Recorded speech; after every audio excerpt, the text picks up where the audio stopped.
नमस्कार विद्यार्थी मित्रांनो. आजच्या लेक्चरमध्ये पुन्हा मी तुमचं स्वागत करतो.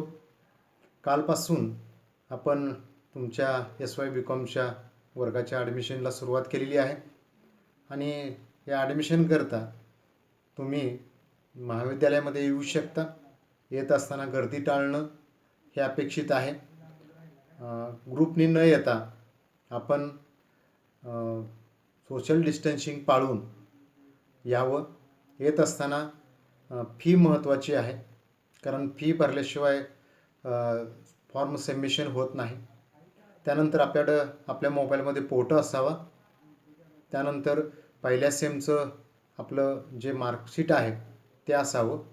आत्ता फक्त आपण जे पहिल्या सेमला क्लिअर पास आहेत त्यांचीच सुरुवातीला ॲडमिशन्स करतो आहे. त्यानंतर विद्यापीठाचे जे काय आपल्याला गाईडलाईन्स येतील कॅरी फॉरवर्डच्या संदर्भात आणि ज्यांचे विषय राहिलेत त्या संदर्भात जे आपल्याला विद्यापीठ डायरेक्शन्स देईल त्याप्रमाणे आपण तीसुद्धा ॲडमिशन करून घेणार आहोत. कॅरी फॉरवर्ड हे सगळेच विद्यार्थी होणार आहेत, पण ते कोणत्या बेसवरती होणार आहेत, कोणत्या सूत्रांनी होणार आहेत ते मात्र आपल्याला अजूनही आलेलं नाही. आणि आपण इतर वेळेला आपले मागच्या वर्षीचं रिझल्ट असतो त्याच्या आधारे आपण पुढच्या वर्षी ॲडमिशन देतो, परंतु ह्या वर्षी आपण कोरोनाच्या या सगळ्या याच्यामध्ये आपली दुसऱ्या सेमची परीक्षा झाली नाही तरीसुद्धा आपल्याला SY BComला ॲडमिशन मिळतं आहे. पण ते मिळत असताना आणि मार्कलिस्ट नसतानासुद्धा आपल्याला हे प्रवेश आपण करतो आहे. त्यामुळं कोणतीही शंका मनात न आणता आपण फक्त सुरुवातीला एक टप्पा म्हणून क्लिअर पहिल्या सेमला पास नसणारे यांची ॲडमिशन करतो आहे. त्यानंतर मग जे एक किंवा अनेक विषय गेलेले जे विद्यार्थी आहेत त्या संदर्भात विद्यापीठ आपल्याला येत्या अवकाश लवकरच मार्गदर्शन करेल आणि त्यानंतरच्या दुसऱ्या टप्प्यामध्ये राहिलेल्या विद्यार्थ्यांची सुद्धा ॲडमिशन्स होऊन जातील. सर्व विद्यार्थ्यांना जे सेकंड सेमिस्टरला अपेअर झालेले आहेत त्यांना कॅरी फॉरवर्ड करण्याचा निर्णय शासनाने यापूर्वीच कळवलेला आहे, परंतु त्या संदर्भातल्या ते कशा पद्धतीने करावे याच्या गाईडलाईन्स आपल्याला आलेल्या नाहीत.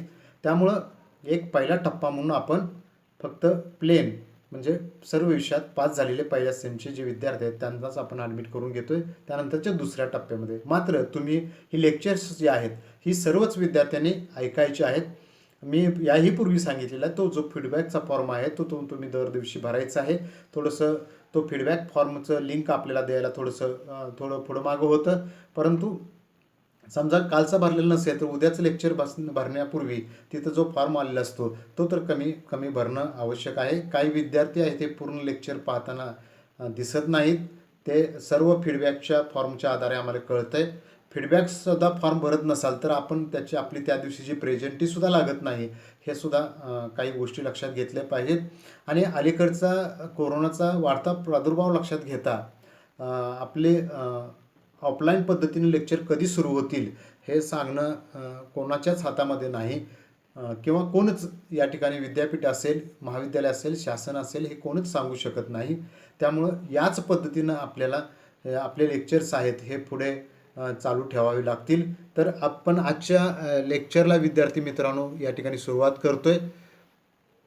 तर सुस्वागतम तुमचं केलेलंच आहे आणि यापूर्वीच्या तासांना काय झालं त्याची एक स्लाईड तुमच्या समोर आहे. उद्योजकांची संकल्पना पाहिली, प्रस्तावना पाहिलेली आहे, उत्क्रांती पाहिलेली आहे, अर्थव्याख्या पाहिलेली आहे, उद्योजकांची कार्य पाहिलेली आहेत, यशस्वी उद्योजकांचे गुण आपण पाहिलेले आहेत आणि उद्योजकांचे प्रकार कालच्या तासाला आपण लक्षात घेतलेले आहेत. आणि आजच्या तासाला हा टॉपिकमधला जो एक पुढचा भाग आहे त्या पुढच्या भागाकडे आपण जाणार आहोत आणि तो आहे उद्योजकां निर्माण होण्यासाठी किंवा निर्माण होत असताना कोणते अडथळे येतात, म्हणजे उद्योजक निर्माण होण्यातील अडथळे असा या ठिकाणी मुद्दा आहे. आणि विद्यार्थी मित्रांनो हे शिकत असताना थोडीशी त्या संदर्भात काही पार्श्वभूमी आहे हे आपण लक्षात घेऊया. तुम्ही अतिशय मन लावून एकाग्रपणे आपलं हे लेक्चर ऐकताय याबद्दल मी खूप तुमचा आभारी आहे. मी त्याबद्दल तुमचे धन्यवाद व्यक्त करतो आणि मला त्याबद्दल आनंदसुद्धा होतो. आपण सगळे युवक, उत्साही, तरुण, माझ्यासारख्याला प्रेरणा देणारे विद्यार्थी आहात. पण विद्यार्थी मित्रांनो, तुम्हाला जर उद्या उद्योजक बनायचं असेल तर ते एक छोटं नाही तर एक अतिशय मोठं आव्हान आहे, हे आपण लक्षात घ्यायला पाहिजे.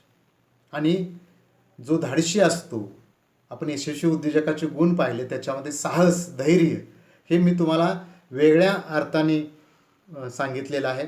आपल्याला शक्य असेल तर तो जो आपला लेक्चर आहे ते वेळ मिळाला तर पुन्हा एकदा तुम्ही ते ऐकावं आणि ते समजून घ्यावं. असं मी त्या शब्दाचा अर्थ, त्या शब्दाची पार्श्वभूमी आणि उद्योजकतेला तो गुण कसा आवश्यक आहे हे सांगड घालत तुमच्या पुढे तो गुण मांडण्याचा मी प्रयत्न केलेला आहे. त्यामुळं उद्योजक होणं हे एक आपल्या सगळ्यांच्या समोरचं मोठं आव्हान आहे. पण ते आव्हान तुमच्यासारखे युवक युवती हे सहज लिलिया पेलू शकतात, अशी माझ्यासारख्या सामान्य शिक्षकाची अपेक्षा आहे.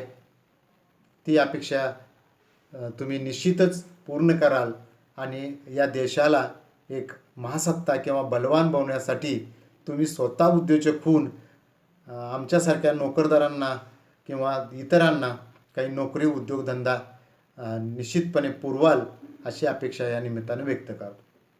उद्योजक होण्यासाठी आपल्याला अनेक प्रकारच्या जोखमी स्वीकाराव्या लागतात, आपण कार्यामध्ये पाहिलं. आणि हा जोखीम शब्द हा आपल्याला अभ्यासामध्ये पुढं वारंवार येणार आहे. याच्यामध्ये आपल्याला माहिती आहे की कॅल्क्युलेटेड रिस्क आणि ब्लाइंड रिस्क. याच्यामध्ये आपल्याला ब्लाइंड रिस्क घ्यायची नाही, तर आपल्याला कॅल्क्युलेटेड रिस्क घ्यायची आहे. त्यामुळं उद्योजक हा विषय शिकणारा विद्यार्थी हा आमचा कॅल्क्युलेटेड रिस्क घेणारा असणार आहे, हे सुद्धा या निमित्तानं लक्षात घ्यायला पाहिजे. म्हणजे तुम्ही कॅल्क्युलेटेड रिस्क टेकर आहात, हे आता तुमच्या प्रत्येक ॲक्टिव्हिटीमधून, तुमच्या बोलण्यामधून, तुमच्या वागण्यामधून, तुमच्या चालण्यामधून, तुमच्या निरीक्षण शक्तीतून हे आम्हाला जाणवलं पाहिजे. तुम्ही कशा प्रकारची रिस्क घेत आहे. तुम्ही बोलला, एखादं वाक्य बोलला तर त्याच्यामधली रिस्क हे आम्ही लगेच जाणू शकतो. आज संसाधनांची उपलब्धता मोठ्या प्रमाणावरती आहे. पूर्वीसारखी परिस्थिती राहिलेली नाही. पण ती संसाधनं कशा पद्धतीनं योग्य आणि फुल्ली युटिलाइज करायची, याला महत्त्व यामध्ये आहे. त्याचं एक आव्हान, त्याचा एक अडथळा आपल्या पुढे आहे. योग्य संघटन करावे लागते. आता हल्ली संघटन प्रकारचं अस्तित्वात राहिलेलं नाही. म्हणजे कंपनी, प्रोप्रायटरी वगैरे असं फारसं हे नाही. हा कंपनी आपण रजिस्टर करू शकतो, पण आता पूर्वीचे नियम कंपनीचे राहिलेले नाहीत, ते पूर्णपणे चेंज राहिलेले. त्यामुळं योग्य संघटन प्रकार कोणता, माझा व्यवसायाचा टर्नओव्हर आत्ता काय आहे, भविष्यात काय राहील, माझा व्यवसायाचा वाढ विस्तार किती होईल, माझा उद्योग किती क्षेत्रामध्ये विस्तारेल, हे ठरवूनच मग मी माझा एकट्याचा स्वतःचा व्यवसाय करायचा, 2 ते 20 भागीदारी निवडायची, सहकारी याच्यावरती करायचा का कंपनी करायची, या गोष्टी विद्यार्थी मित्रांनो अवलंबून आहेत. कामे यशस्वी करण्यासाठी कौशल्यपणाला लावावे लागते. आपल्याकडे मुळात कौशल्यच नाहीत. आपण ती कौशल्य सुरुवातीला आत्मसात करायला पाहिजे आणि मग ती कौशल्य कोणतंही काम करण्यासाठी यशस्वी करायला पाहिजे. उद्या तुम्हाला घरातल्या लोकांनी एखाद्या ऑफिसमध्ये सांगितलं, जा लाईट बिलचा प्रॉब्लेम आहे आणि हे जाऊन त्या MSCBच्या ऑफिसमध्ये जाऊन हा प्रॉब्लेम सोडवून ये. माझ्यासारखा बिनकौशल्याचा माणूस काय करणार, तिथं जाणार, कोण भेटतंय का बघणार, शिपायाला काहीतरी विचारणार, शिपाई नाही होय साहेब नाही म्हणणार, साहेब नाही म्हणल्यावर मी घरी येणार, घरी येऊन सांगणार की साहेब नव्हते, झालं. पण तुमच्यासारखा चतुर युवक, कौशल्यवान युवक काय करणार, साहेब नाहीत, मग त्याचं असिस्टंट कोणतं असेल, त्यांचा चार्ज कुणाकडं आहे, त्यांना मला भेटायचं आहे, हे माझ्याच काम झालंच पाहिजे, आम्हाला नेहमी वेळ असतो का, हे नेहमीचं आहे, याच्यासाठी आम्ही एवढं वारंवार वेळेचा खर्च करायचा का, अशी 500 कारणं सांगणार, काहीतरी हे करणार आणि तो विषय तिथं मिटवून येणार. आणि घरात येऊन सांगणार तुम्ही सांगितलेलं काम झालं. मग काम यशस्वी करायचं असेल तर कौशल्य वापरायला पाहिजे. हे साधं क्षुल्लक उदाहरण मी सांगितलं. एखाद्या सरकारी कार्यालयामध्ये गेला, तिथनं एखादा परवाना आणायचा आहे, एखादी मंजुरी आणायची आहेत. नगरपालिकेमध्ये गेला, तिथं दाखला आणायचा आहे. तहसील कार्यालयामध्ये गेला, तिथं उत्पन्नाचा दाखला आणायचा आहे. 10 हेलपाटे गाठले तरी मिळत नाही आणि दुसरा एखादा जातो, एखाद दुसऱ्या हेलपाट्यामध्येच घेऊन येतो. हे कौशल्य आपल्याला शिकायला पाहिजे. आणि विद्यार्थी मित्रांनो, किती अडथळे आले, किती संकट आली, किती समस्या निर्माण झाल्या, तर उत्साह मात्र आपला टिकवून ठेवायचा. आपल्या कोरोनाच्या परिस्थितीमध्ये अशा पद्धतीने लेक्चर घ्यावी लागतात. आपण उत्साहाने बघायला पाहिजे, पाहायला पाहिजे. आपल्यापैकी काही विद्यार्थी फोन करतायत, चांगल्या प्रतिक्रिया देत आहेत, आनंद वाटतोय. पण काही लोक पूर्ण निस्तेज आहेत, निष्क्रिय आहेत. माझ्याकडे मोबाईल नाही, माझ्याकडे हे नाही, ते नाही. हां, हे सगळं ठीक आहे. त्याच्यामधून सोर्स काढायचा. माझ्याकडे मोबाईल नाही, घरी परिस्थिती नाही, जायचं मैत्रिणीला लाव म्हणायचं, आपण दोघी एकत्र बसून बघूया म्हणायचं, मित्राकडे जायचं, मार्ग शोधायचा हो त्यात. घरी तगादा लावून उपयोगाचं नाही. आपल्याला परिस्थिती आपल्या घरची माहिती असते. नाही मोबाईल मिळत, ठीक आहे, मी मैत्रीण किंवा मित्राकडे जाऊन बघतो. तुमची मैत्रीण कोण येऊ नको म्हणणार नाही. मित्र तर आनंदानंच ये.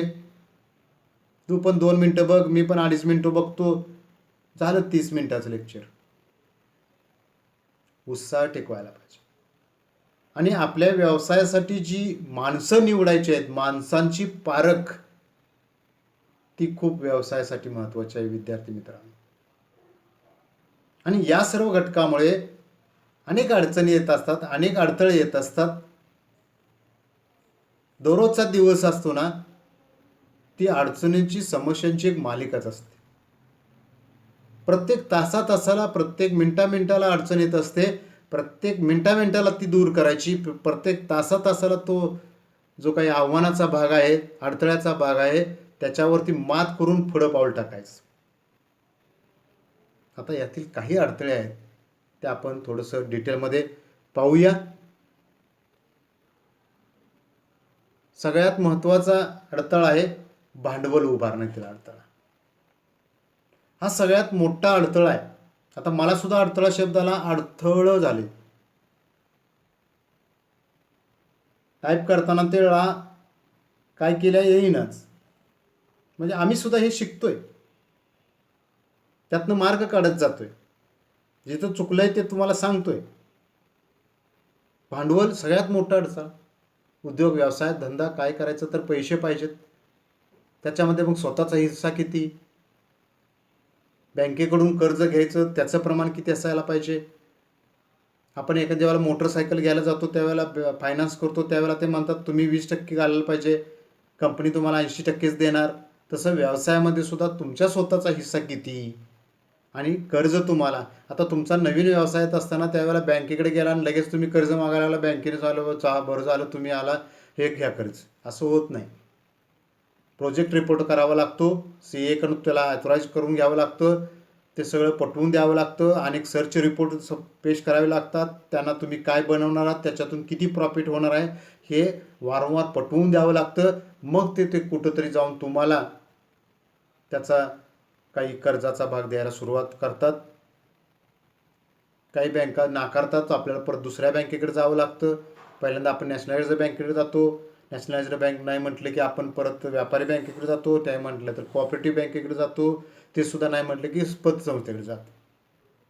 मग जसं पुढं जाईल तसं व्याजाचा दर वाढत जातो.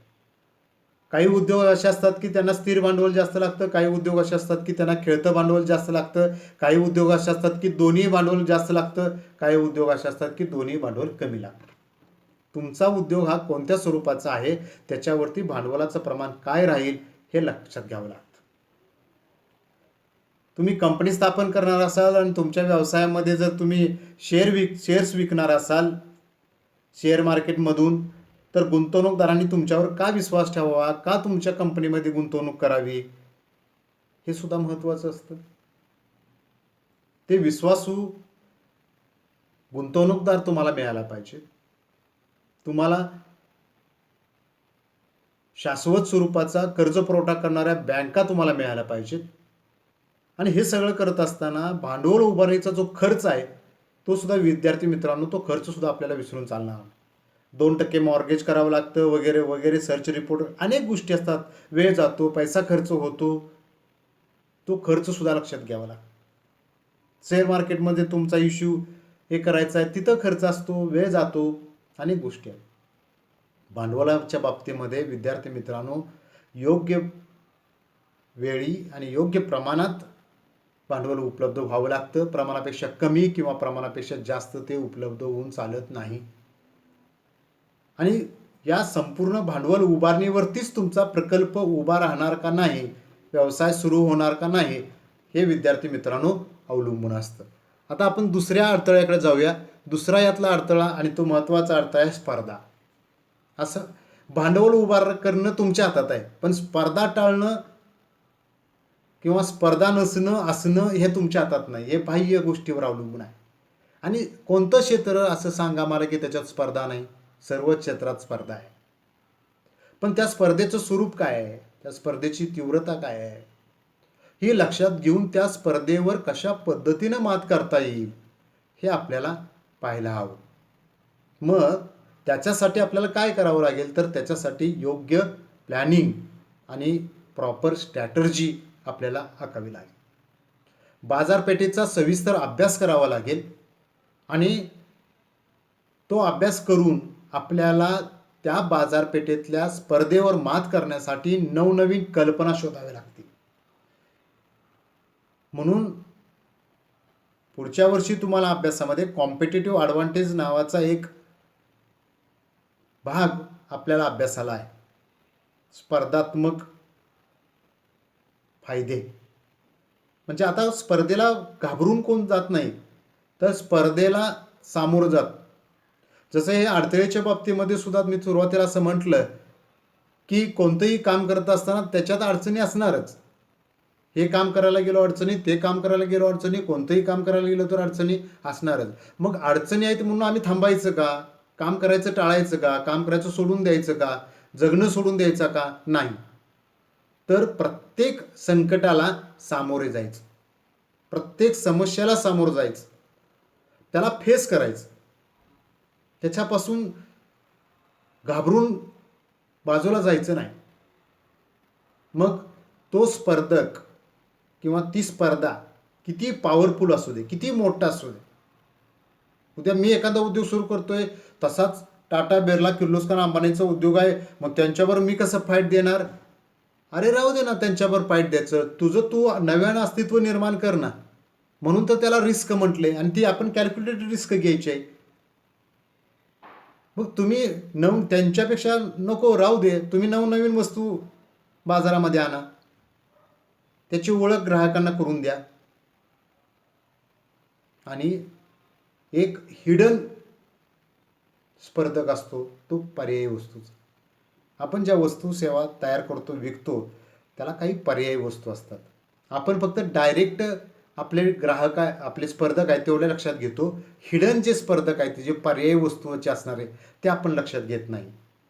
आपण उद्योग व्यवसाय व्यापारधंदा करत असताना, उद्योजक बनत असताना असे पर्यायी वस्तूंचे सुद्धा स्पर्धक लक्षात घेणं आवश्यक आहे. विद्यार्थी मित्रांनो, आपण तिसऱ्या महत्त्वाच्या अडथळ्याकडे जाणार आहे आणि तो तुम्हाला सुपरिचित आहे, ते आहे जोखीम. मोठी जोखीम असते, कारण तुमचं करिअर पणाला लागलेलं असतं.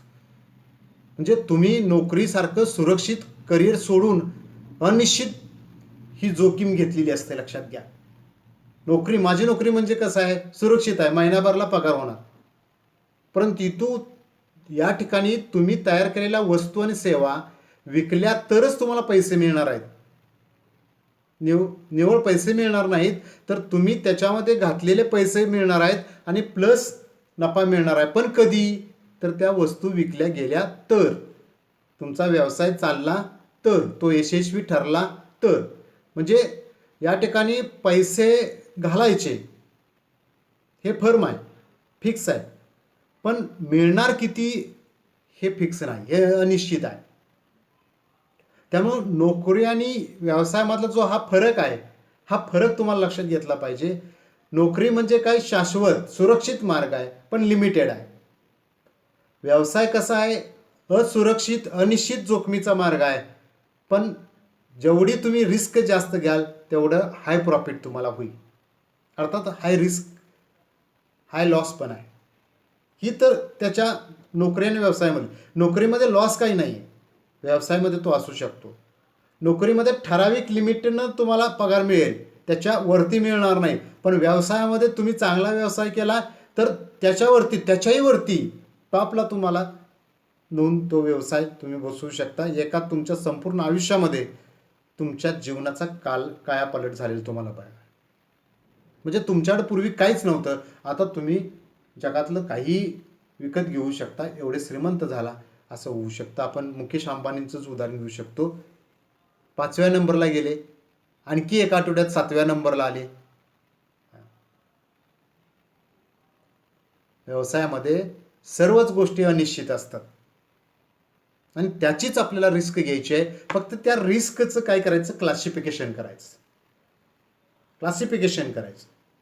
Higher risk, lower risk, middle risk, calculated risk, blind risk वर्गीकरण करा आणि त्या रिस्कला कसं ओव्हरप्लाय करायचं ते ठरवा.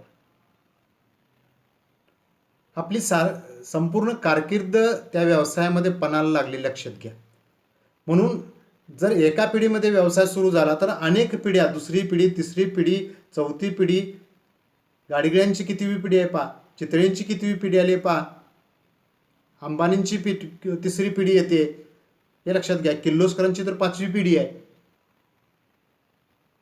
पण तुम्ही जर ते अगदी कॅल्क्युलेटेड रिस्क घेऊन न केलं, ब्लाइंड रिस्क न घेतलं किंवा काही तुमचे डिसिजन 100% चुकले तर तुमची संपूर्ण कारकीर्द धोक्यात येऊ शकते. आता कोरोनासारखी परिस्थिती आली आहे तर याच्यामध्ये काय बदलायला पाहिजे, किती रिस्क घ्यायला पाहिजे. आपला जर सेटल बिझनेस असेल आणि याच्यामध्ये अनसेटल झाला तर थोडंसं आपण वेट अँड वॉच हे केलंच पाहिजे. पण तुम्हाला थोडं जरी वाटलं की ह्याच्यामध्ये आपण संधी साधू शकतो, आपल्या व्यवसायाला याच्यामध्ये खरोखर बेनिफिट आहे, फायदा आहे, तर तो फायदासुद्धा आपण उचलला पाहिजे. पण हे सर्व जे काय आपण करणार आहोत ते अतिशय विचारपूर्वक करायला पाहिजे. पुढचा महत्त्वाचा अडथळा काय आहे तर, आणि याच्या बाबतीमध्ये खूप मी आपल्या बाबतीत नाराज आहे, कारण दूरदृष्टीचा अभाव हा आपल्या सगळ्यांच्यामध्ये आहे, मी सुद्धा त्याच्यामध्ये आहे. कारण आपण हा फरकच समजून घेत नाही, स्वप्न आणि दूरदृष्टी. स्वप्न हे स्वप्नच असतं, पण दूरदृष्टी असते ना, ही तुम्हाला खरोखर यशस्वी करून देणारी असते. रात्री पडलेलं तर स्वप्न आपल्याला सकाळी लक्षातच येत नाही, पण या ठिकाणचं स्वप्न जे आहे, उद्योग, व्यवसाय, व्यापार, उद्योजक बनण्याचं, हे दिवसा पडणारं स्वप्न. पण हे स्वप्न प्रत्यक्षात किंवा वास्तवात आणत असताना तुम्ही भविष्याचा काय विचार करताय हे या ठिकाणी महत्त्वाचं आहे. आणि दूरदृष्टी या शब्दाचा अर्थ मी यशस्वी उद्योजकाच्या गुणामध्ये फार बारकाईने सांगण्याचा प्रयत्न केला. म्हणून मगाशी मी म्हटलं की तो व्हिडिओ तुम्ही आणखी एकदा पाहावा. या दूरदृष्टी किंवा यातले काही शब्द किंवा खालचा आत्मविश्वास आहे, हे जर शब्द समजावून घ्यायचे असतील तर तो व्हिडिओ तुम्ही आणखी एकदा पाहिला तर यातले मुद्दे काहीच नाहीत. जे लोक किंवा आपण एखादी गोष्ट ज्या वेळेला पाहत असतो त्यावेळेला दुसरे जे पाहत असतात त्याच्यापेक्षा मला काहीतरी त्याच्यात वेगळं दिसतंय. आता या संदर्भातली काही उदाहरणं मी तुम्हाला दाखवेन पुढच्या एखाद्या लेक्चरमध्ये. आणि शक्यतो आपण फिजिकल ज्या वेळेला येऊ त्यावेळेला मी हे तुम्हाला दाखवून त्याच्यामधला फरक दाखवून देईल की आपण पाहू शकतो का ते, त्याच्यातलं दुसरं, त्याच्यातलं वेगळं, जे जगाच्या लक्षात येत नाही, जे जगाच्या निदर्शनास येत नाही, जग जे पाहू शकत नाही ते मी पाहू शकतो का, हे याच्यामध्ये महत्त्वाचं आहे. आणि हे जर पाहू शकत असाल तरच तुमची निरीक्षण शक्ती वाढते आणि त्याच्यातूनच दूरदृष्टी निर्माण होते. तुम्हाला भविष्याचा अचूक वेध घेता येतो का? योग्य योजना आखता येते का? जी योजना आखतो, अगदी साधं एखाद्याचा वाढदिवस करायचा असेल तर प्लॅनिंग करताय आणि त्याच्यात फसतंय आणि माघार घ्यावी लागते. कारण 50 जणांची 50 मतं तिथे येतात. एक वाक्यता तुम्ही निर्माण करू शकत नाही. तुमच्या नेतृत्वाची कसोटी, तुमच्या नेतृत्वाचा गुण इथंच उदयास येत असतो आणि इथंच त्याचा विकास होत असतो. या ठिकाणीच तो वाढीस लागत असतो. पण विद्यार्थी मित्रांनो, तुम्ही दररोजच्या तुमच्या दैनंदिन जीवनामध्ये या मुद्द्यांचा, या गोष्टींचा वापर करत नाही, म्हणून तुम्ही जगापेक्षा मागं आहात आणि जगामधला जो विचार करतो तो सगळ्यात पुढे राहतो. आत्मविश्वासाबद्दल तर खूप बोलता येतं. तुम्हाला तुमच्या क्षमता माहीत आहेत का? आणि माहीत असतील तर त्या क्षमतेवर तुमचा किती विश्वास आहे? मुळात आम्हाला आमच्या क्षमताच माहीत नाहीत. शारीरिक क्षमता माहीत नाहीत, मानसिक क्षमता माहीत नाहीत, कौशल्याचं काही माहीत नाही आम्हाला, संधी आम्हाला शोधता येत नाही, आमच्याकडे दूरदृष्टी नाही, आम्हाला भलतीच स्वप्न पडतात, भलताच विचार येतो. मी तुम्हाला मागच्या वर्षी आल्यानंतर पहिल्यांदा एक उदाहरण दिलं जेवणाच्या ताटातलं. ताटात एकच पदार्थ तिला खाऊ शकताय का? नाही, सगळे लागतात, मिठापासून लोणच्यापासून सगळं. त्यामुळे आमचं पंचपक्वान किंवा जेवण समाधानानं होतं. मग हे 3 वर्ष 5 वर्ष अभ्यास करत असताना एकाच गोष्टीवर कॉन्सन्ट्रेशन करून चालेल का? नाही, सगळ्याच गोष्टीवरती विचार करायला पाहिजे, फक्त अभ्यासावरती नाही. आता तुम्ही हे बघत असताना तुम्ही माझं ऐकलं पाहिजे, बघितलं पाहिजे. तसंच या ठिकाणी जे पुढं स्लाईड आहे ती सुद्धा बघायला पाहिजे, विचार करायला पाहिजे. सर एखादा शब्द सांगतायत त्याच्याबद्दल आपण काय विचार करू शकतो ते सांगता आलं पाहिजे. आणि विश्वास कसा आहे पहा, आत्मविश्वास हा जादा असून चालत नाही, कमी असून तर अजिबात चालत नाही. जादा असेल तर गर्व अहंकार ह्याच्याकडे तो व्यक्ती जातो आणि आत्मविश्वास कमी असेल तर दुबळा ह्याच्याकडे तो जातो. आणि जो कॉन्फिडंट असतो ना त्याच्या चेहऱ्यावर तो कॉन्फिडंट दिसतो. ओव्हर कॉन्फिडन्स असेल तरी पण दिसतो, अंडर कॉन्फिडन्स असेल तरी पण दिसतो आणि परफेक्ट कॉन्फिडंट असेल तरी तो दिसतो. आणि आत्मविश्वासच आपला उत्साह टिकवू शकतो आणि आपल्याला कोणत्याही कार्यामध्ये, मग तो उद्योग व्यवसाय असू दे, उपक्रम असू दे, काही असू दे, एखादं कार्य असू दे, एखादी परीक्षा असू दे, काही असू दे, तुम्हाला तुमचा आत्मविश्वासच यशस्वी करू शकतो. कृपया विद्यार्थी मित्रांनो हे लक्षात घ्या. आणि आत्मविश्वास निर्माण करण्याचा perfect, not maximum, not minimum, not higher, not lower, perfect, proper confidence, build proper confidence.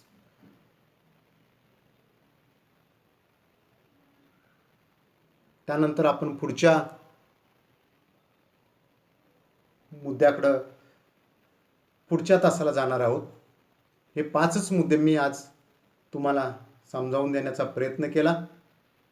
कोणते होते मुद्दे हे लक्षात घ्या की पहिली मोठी अडचण जी असते आपली ती असते भांडवल उभारणीची, दुसरी असते ती स्पर्धेची, तिसरी असते ती जोखमीची आणि चौथी आणि 5वी जी अडचण आहे, अडथळा आहे, तो आपला वैयक्तिक आहे, तुमच्या दूरदृष्टीचा आणि तुमच्या आत्मविश्वासाचा.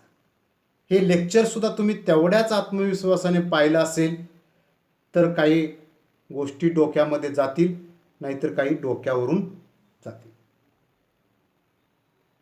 तरीसुद्धा तुमचे खूप खूप धन्यवाद आणि पुढच्या आपण लेक्चरला भेटूया आणि राहिलेले अडथळे आपण लक्षात घेऊया. धन्यवाद.